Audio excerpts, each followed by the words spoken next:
My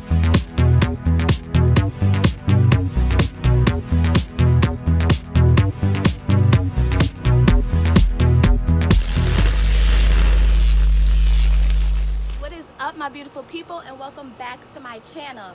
You guys, today we are going to be talking about some really exciting topics. So today we're going to be talking about meditation. I'm going to be giving you tips on how you can meditate at home in your everyday life, as well as we're going to be talking about something called color energy. And last but not least, I'm going to be giving you guys some poses that you can actually do in your everyday life to help you feel all good inside and just have a wonderful, prosperous day. So if these are things that interest you, make sure you keep watching, and I'm going to be right back. All right, you guys, so right now we're going to talk about how to successfully meditate. I know when I first started meditating, it was really hard for me to kind of still my mind or to block out everything that was going on outside of me, as well as block out everything that was going on inside of my mind. That was the most difficult part. So, all right, so the place. You guys want to set aside a specific place that you can go and meditate every day. For me, it's the back room in our house. I go to the back room. We don't have very much stuff in here yet, so I'm able to just chill and be still-minded and not have any distractions. And as you continue to go to that place over time, the atmosphere that you build up, it will actually help still the mind. So the atmosphere that you go into when you're about to meditate is going to help you to be able to focus and to be able to concentrate on clearing your mind and having no distractions. And the next thing that you want to make sure that you're focusing on when you're meditating is the time that you meditate. You want to make sure that you're meditating at a time when your mind is free from all of your concerns, when it's free from your stresses. Usually for me, that's early in the morning so I can set the tone for my day, or after I've had a stressful day, I like to meditate to kind of clear my mind from all the bullshit. So make sure that you're able to do it at a time where you can actually concentrate on your meditation and when you're able to release all the stress that you've had. All right, guys, the next thing that you want to make sure that you're focusing on when trying to meditate is the actual habit. So meditating at the same time in the same place every day, you're actually conditioning your mind. So if you're waking up every morning and the first thing you do when you wake up is meditate, your mind every day is going to know, okay, at this time in the day, I know that I'm still at peace. I know that I'm coming into a still mind. I'm coming into a focus. So every day that you do it, it's going to become more easy to be able to clear your mind out and to just be able to block everything out because your mind is conditioned to do so at that specific time. So make sure that you guys are forming a habit, that you're doing it consistently, if not every day, that you're doing it on a consistent basis where your mind will know what it's doing and when. So the next thing that you want to make sure that you're focusing on when trying to meditate is your actual posture.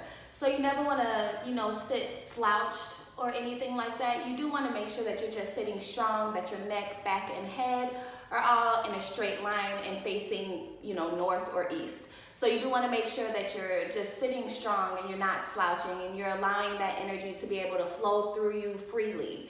And,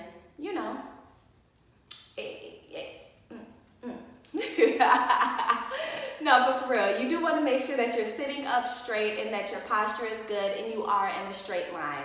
It's really going to help with meditating and it's just going to feel much better. The next thing you want to make sure that you're focusing on when trying to meditate is your breathing.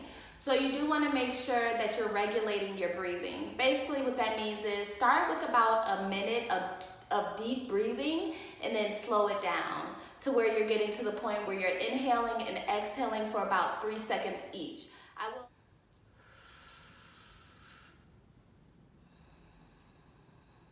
So I'm just regulating my breathing. I'm allowing myself to take full and deep breaths in and release full and deep breaths out. Pure thought. All right, you guys, so the next 3 things which to me go hand in hand are the mind, giving space, and pure thought. So the mind. You do want to try to instruct your mind to remain quiet for the duration of your meditation. Your mind is always going, so it's very hard for you to shut out all of your thoughts.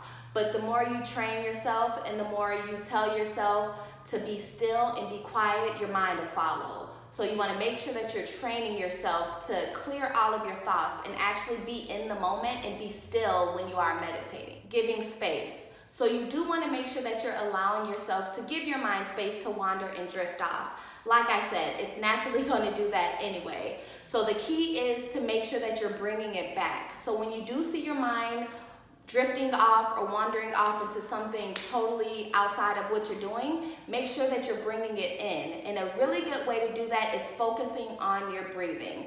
So how I was telling you, breathe in for 3 seconds, breathe out for 3 seconds. Get that in a rhythmic pace. So when your mind is trying to step outside of that, it can focus on your breathing. The more your breathing is rhythmic, it's going to bring concentration to your breathing, and it's going to be able to clear whatever is in your mind. Pure thought. So meditation comes when you reach an actual state of pure thought or stillness. So when you're able to be aware of what's going on around you, but you're still in your state of pure thought, that's when you know that you're meditating. That's when you know when you've reached that soft spot and you can start to do your affirmations and you can start to bring focus to certain things in your meditation sessions. When I meditate, sometimes I'm manifesting something in my life, or sometimes I'm trying to talk myself off of a ledge, or whatever it might be. When I get to the point where I can have nothing in my mind besides that one thing I want to focus on, but I'm still aware of my surroundings and what's going on, you've reached a state of meditation. So right now, you guys, I'm in a very basic meditation pose. I'm just sitting tall with my neck, back, and head all straight, speaking affirmations while also giving thanks for the things that I already have. So I'm speaking on things that I want and giving thanks for the things that I already have. So right now, you guys, I'm in a really great position for when you're feeling down or heavy. I'm grounding myself. My feet and my hands are flat on the ground. I'm connected to the earth, and I'm allowing the earth to absorb any negative energy in my body. So the next thing that I'm actually going to talk to you guys about is something that I think is really fucking cool, and it actually works. It's something called color energy. Color energy is just being aware of the colors that are around you and the energies that they bring. So color energy is pretty much using colors and their energies to bring balance to your life. So I am going to run down a couple of colors that are important to me and let you know exactly what type of energy they bring. So the first color, you guys, is going to be silver. Silver brings openness and intuition. So if you want to set intentions with things around your house, or if you're into stones and healing stones and things of that nature, a silver stone is going to bring you openness, and it's also going to bring you intuition. So the color white, you guys, white is going to bring purity, imagination, and new beginnings. If you come into my home, you'll see white candles everywhere. Me and my girlfriend love candles. We burn them literally 24/7. So you'll always see those in my home. So the next color I want you guys to be mindful of is the color blue. You guys, blue is bringing peace, it's bringing patience, it's bringing truth, it's bringing healing. Blue is a very, very good color to have around your home, and it's just going to open it up and allow it just to feel more beautiful, more sane, more serene. So if you have a lot of heaviness in your home, or if you have things going on in your home and you just don't know how to deal with them, try adding splashes of blue and brown into your decor and see how that helps. And you guys, colors, just like everything else, they do put off vibrations. They put off energy. Just like the food that you eat, it puts off vibrations and it puts off energy. That's why you feel a certain way when you eat certain things. The trees, they put off vibrations. Your car, it puts off energy and vibrations. Everything on this earth puts off some type of vibrational frequency. So if you be mindful of the colors that you have in your home and even the colors that you wear, I guarantee you will see a difference in your life. And you guys, while I'm giving you affirmations that you can actually say to yourself to get rid of certain stress in certain chakras, I'm also going to be showing you how to do tap therapy, or EFT, which is Emotional Freedom Technique. Guys, we're just working with that third eye chakra, which is between the eyes and nose, and it's your imagination.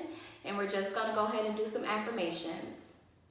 I'm intuitive and follow my inner guidance. I always see the big picture. I'm intuitive and follow my inner guidance. I always see the big picture. And next, you guys, we're just going right to our throat chakra, which is your power, and it's right there on your neck. I know my truth and I share it. I'm guided by my deepest purpose. My life is guided by divine synchronicity. I know my truth and I share it. I'm guided by my deepest purpose. My life is guided by divine synchronicity. Next, you guys, we're going right on into our heart chakra, which is love, and that's going to be in your chest area. I'm loving and lovable. I'm deeply compassionate. I'm a source of healing in the world. I'm loving and lovable. I'm deeply compassionate. I'm a source of healing in the world.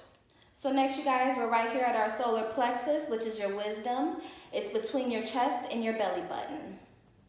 I can do anything I set my mind to. I'm powerful and I use my power wisely. I have a good sense of humor and I laugh often. I can do anything I set my mind to. I'm powerful and I use my power wisely. I have a good sense of humor and I laugh often.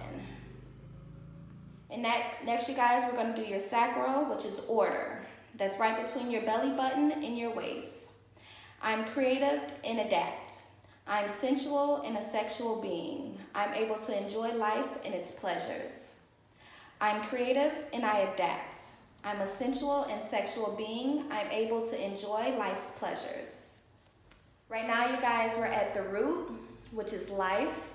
And you can say that's pretty much right above your private parts. I'm grounded, safe, and secure. I'm stable, strong, and healthy. I'm grounded, safe, and secure. I'm stable, strong, and healthy. Next, I'm going to show you guys some yoga poses that you can actually do in the comfort of your own home. All right, you guys, so right here, I'm going into my warrior pose, which is focusing on the solar plexus chakra. This is linked to self-worth, power, control, and willpower. My back leg is extended out, my arms are reaching up extremely high, and my mid-body is extremely straight.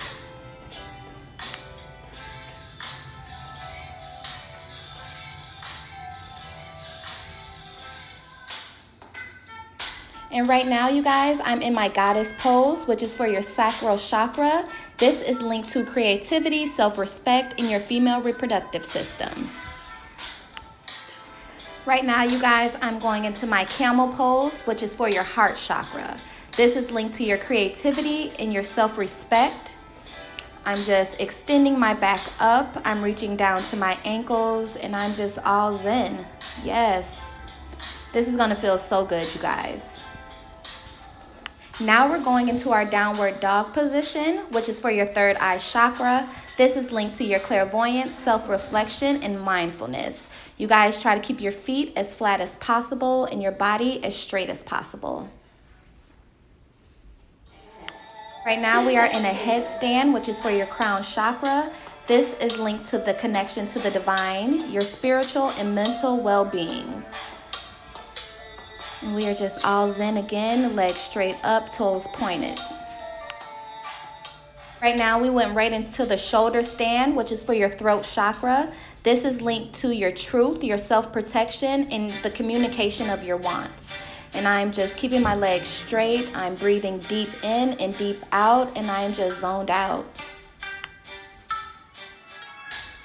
Right now, we're going into our tree stance, which is for your root chakra. This is for truth and self-protection. I'm raising my leg and I'm extending my arms up, you guys. I am feeling so good right now.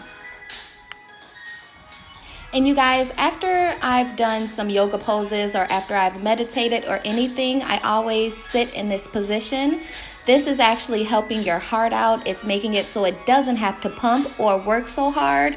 And I'm just relaxing, speaking some affirmations, and I'm feeling really good right now. It's just a cool out period. So you want to do this for about 1 to 3 minutes after you've done a workout or after you've done anything like that, just so you can kind of relax and give your heart a break.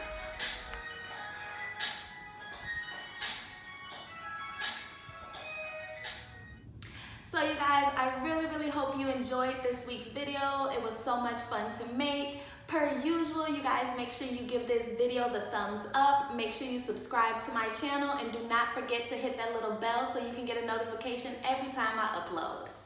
And per usual, you guys know I'm leaving you with a little bit of inspiration.